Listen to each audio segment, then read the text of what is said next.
Here in the video, we are going to talk about Opera browser error code CRASH-6106. Before we proceed, I want to let you know that this is my AI avatar and some of the visuals in the video are also generated using AI. However, all the information shared has been manually researched by me. The error comes when users open the Opera browser, but after around 2 minutes, the browser suddenly closes by itself.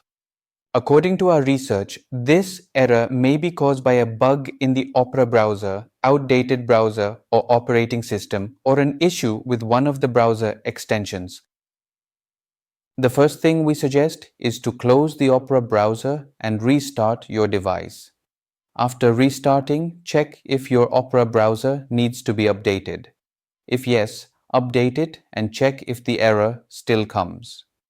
If the error still comes and you are using browser extensions, then try disabling them one by one and check for the error. If the error still persists, then check if your device's operating system needs to be updated. If any update is available, install it and check if this helps with the error. At last, if the error still persists, then it is possible the error is coming due to a bug with the Opera browser. In that case, wait for some time and try again.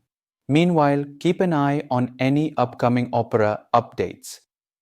Thanks for watching. This is all we have for the error. If this video helped, don't forget to like, share and subscribe. Have any questions or issues? Drop them in the comments below. Thank you.